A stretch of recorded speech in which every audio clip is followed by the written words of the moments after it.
Buscando la excelencia, acompañando al alta, al adulto mayor. Bienvenido.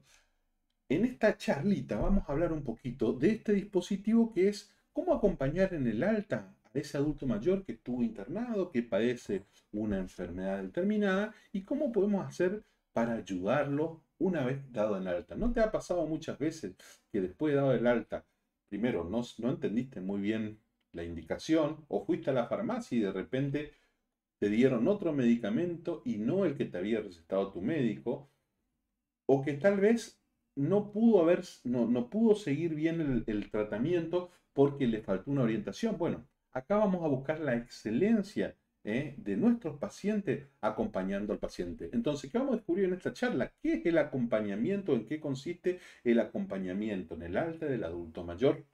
Vas a descubrir también cómo hacerlo en la internación, cómo lo implementamos desde la internación hasta la casa, qué disciplinas intervienen o qué profesionales son los intervenientes aquí y por qué es importante el acompañamiento en alta y cómo puede beneficiar al paciente, sobre todo, que es el centro de nuestro servicio.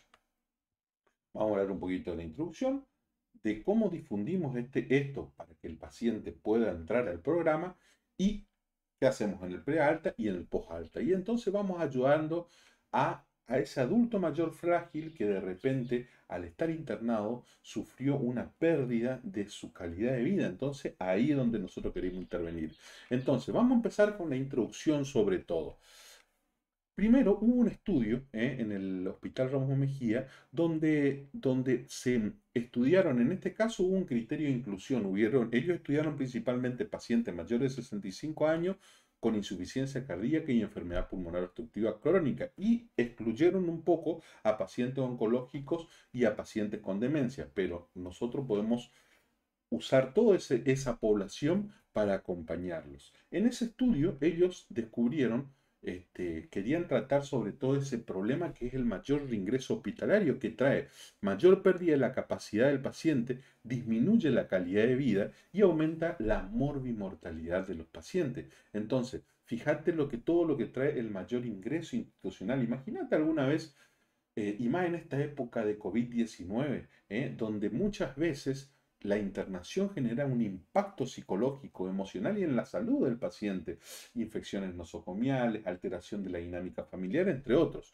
Entonces, ¿cuál es la finalidad de acompañar en el alta al adulto mayor? Justamente disminuir este reingreso, mejorando la autonomía del paciente, mejorando la capacidad funcional del paciente, demorar o evitar el reingreso. Por ejemplo, en el seguimiento de los pacientes COVID-19 leves, la atención domiciliaria es fundamental para evitar el ingreso. No solamente en eso, sino también en pacientes EPOC, reagudizado y todas las patologías que uno puede seguir. Y generalmente favorecemos la mayor permanencia del hogar, tratamos los factores de riesgos modificables, aquellos que podemos actuar a nivel de la familia, explicando en la familia y favoreciendo la autonomía. Actuamos a nivel prealta y posalta. ¿Y qué disciplinas intervienen? Como en toda atención domiciliaria, el trabajo es interdisciplinario entre el médico, el psicólogo, enfermería, nutricionista, kinesiología, el trabajador social, secretaría, entre otros. Entonces, ponete en el lugar de este paciente. Fíjate, después de estar varios días internado, el impacto que genera ese paciente a nivel emocional, a nivel mental, a nivel del sistema inmunológico muchas veces. También en el sistema sanitario, hoy por ejemplo que las camas también son importantes, la atención domiciliaria y este servicio creo que es fundamental. ¿Sí? Y acompañarlo en el propio domicilio del paciente genera un impacto positivo tanto para el paciente, para su familia. Y obviamente si pensamos en gasto es más económico. Entonces, cómo difundimos este servicio y cómo actuamos antes de la internación? Vamos a hablar de eso ahora. Entonces, antes de la internación, primero hablamos con el médico, hacemos charlas con los médicos, vamos difundiendo como videos como estos en las redes sociales, en las instituciones, y hablamos y le explicamos de qué se trata esto, sobre todo también a los cirujanos, a aquellos que operan. Entonces, charlamos para la articulación. Hacemos una nota de presentación para los médicos de cabecera explicando este dispositivo. Exponemos también nuestra experiencia en congreso, en la Cámara Argentina de Internación Domiciliaria. Y dejamos muchas veces un cartel en sala de internación para que todo el equipo sepa que puede contar con este dispositivo para acompañar a los pacientes. Entonces, en ese acompañamiento prealta, ¿qué es lo que nosotros también hacemos? Registramos el ingreso, obviamente tiene que tener criterio de inclusión, porque un paciente que no tenga las condiciones habitacionales adecuadas no puede ingresar al sistema. Todas las semanas tratamos de que un día determinado vaya el personal que va a hacer el registro del ingreso. Después se tiene el primer contacto con el familiar, con los cuidadores, y se le ofrece el dispositivo. El paciente entiende también qué beneficio va a traer esto en su evolución. Obviamente se le hace firmar el consentimiento informado donde el paciente está de acuerdo con este dispositivo, se le explica también y autoriza al paciente a que el equipo pueda ingresar a su domicilio y pueda realizar la intervención. Hacemos una reunión semanal en el equipo donde se elabora el protocolo de acción consensuado con el médico tratante, el médico de cabecera, el que le va a dar de alta, y el equipo para continuar. Obviamente también consensuada con el paciente y con la familia. Entonces, ahí es donde hacemos la primera intervención y le acompañamos entendiendo bien cuál es el tratamiento que le dio el paciente, entendiendo bien cuáles son, llevándole el medicamento a domicilio, entre otros, ¿sí? Importante entonces acá, fíjate, el pase de sala, donde un personal nuestro participa en la evolución y va viendo también a ver cómo hacer el seguimiento de la mejor manera. Entonces, eso fue la difusión y el tratamiento prealta. Pero después, una vez que el paciente fue dado de alta, se establece un tiempo determinado. En el Hospital Ramos Mejía fue un año más o menos el seguimiento. Y en ese año primero se arma una buena historia clínica donde están los datos de filiación del paciente, la salud mental, la salud física, haces una evolución de los síntomas, haces una anotación de todos los medicamentos que el paciente toma, los controles, la evolución sintomática que el paciente tiene y la autopercepción de la salud. Cada uno de los profesionales intervenientes, ya sea el psicólogo, el nutricionista, el kinesiólogo, van escribiendo también en la historia clínica y se va registrando todo.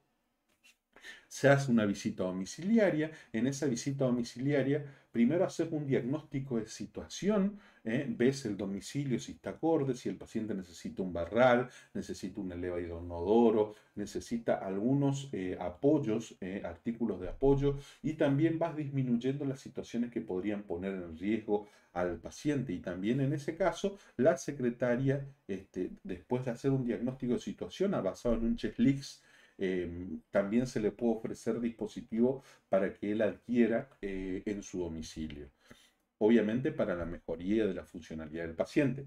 Después también otro acompañamiento a través del seguimiento, ya sea con videollamadas, hoy tan instaurado y tan útil, o el seguimiento telefónico, que eso lo puede hacer la secretaria, el médico y enfermería. Cada uno de estos actores llama por teléfono o hace videollamada, sobre todo la videollamada el médico cuando el enfermero también visita.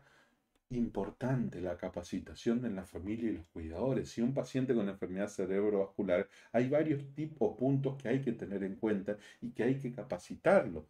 Por ejemplo, en este contexto de COVID, si va a tenéis que capacitar a la familia, por ejemplo, cuando va a hacer el ingreso al hogar, cómo debe lavarse la mano, el distanciamiento social, el no compartir un utensilio. Si es un paciente con enfermedad cerebrovascular, la importancia de la rotación cada 2 horas, etcétera. Son conocimientos que tanto el médico como la enfermera tienen que ir educando al paciente en el post-alta.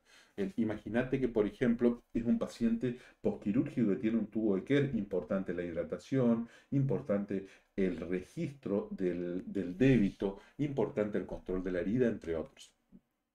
Y después también la secretaría y el gestor actúan como enlace, llevándole el medicamento al domicilio, controlando, consiguiéndole los turnos, por ejemplo, en la institución, en el centro médico, le consigue los turnos, habla con una secretaria específica que le va a conseguir y le va a organizar todos los turnos para el consultorio externo, con el centro de jubilados en el caso de que haya alguna actividad social, por ejemplo, si necesita alguna medicina, se le lleva al domicilio y se facilita todo eso.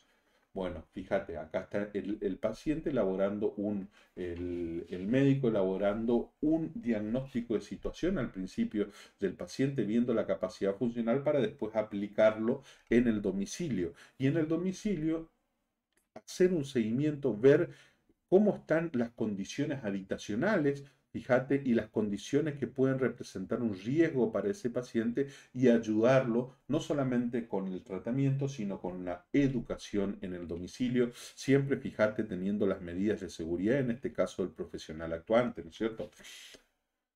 El tema de las videollamadas, qué importante, llevar todos los recursos medicinales. Obviamente la atención personalizada es mucho mejor, pero hoy en este contexto lo que nos dejó la pandemia es que la tecnología puede ayudar y mucho, y esa sensación, ese acompañamiento en las dudas y en todo lo que tiene el paciente lo podemos hacer a través de la tecnología, ya sea la secretaria llamando por teléfono, cómo está tomando su medicación, etcétera, como el médico cuando interviene en forma personal, llevándole todos los recursos al domicilio del paciente. Bueno, ¿qué otro tipo de acompañamiento podemos hacer? Por ejemplo, el área legal y la secretaría orientar al paciente cuando tenga que conseguir el certificado único de discapacidad, los diferentes programas, el programa hombre, el programa proteger, el programa mujer, todo, acompañarlo al paciente en la Defensoría del Pueblo si necesita, toda la parte legal en el caso de las voluntades anticipadas que por ahí puede tener el paciente, bueno, acompañarlo y orientarlo. El monitoreo y el seguimiento, ya sea con la secretaría y el gestor a través del teléfono y acompañarlo y guiarlo en todo el proceso, ya sea un traslado o lo que ellos necesiten. Importante el pase de sala semanal, donde hay un equipo de profesionales que mira y evalúa cómo se está llevando a cabo este protocolo, llama a la familia también a ver cómo está prestando el servicio el profesional actuante, elabora a ver cómo está cumpliendo con el tratamiento y también pregunta al equipo a interviniente cómo le fue con el paciente.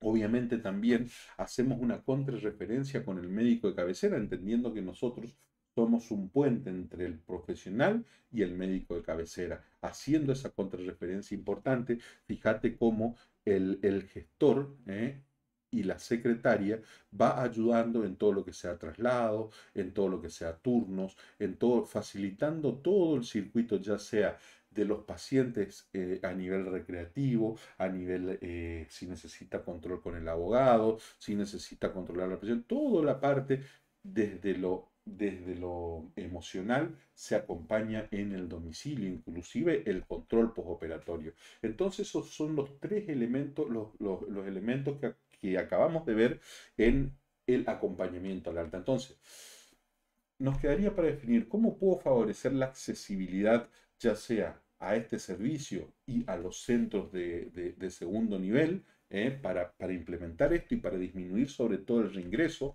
¿Quién financia este servicio? La obra social, puede hacerlo el paciente, puede hacerlo la familia.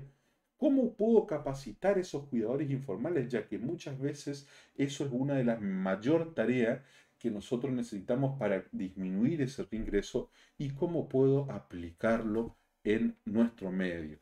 Te dejo esos pensamientos para que podamos definir juntos. Entonces, escribime en un minuto qué descubriste en este video, cómo lo vas a aplicar a nivel personal.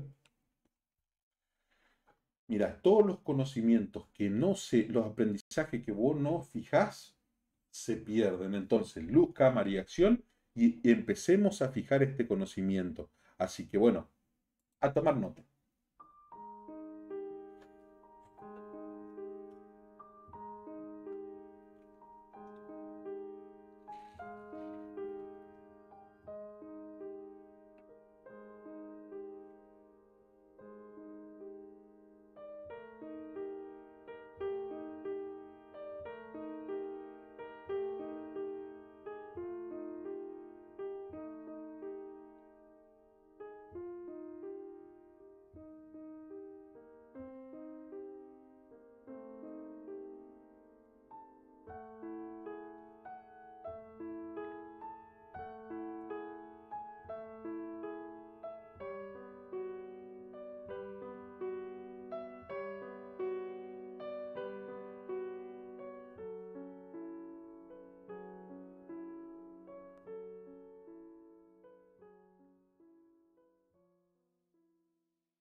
Muy bien, muy bien.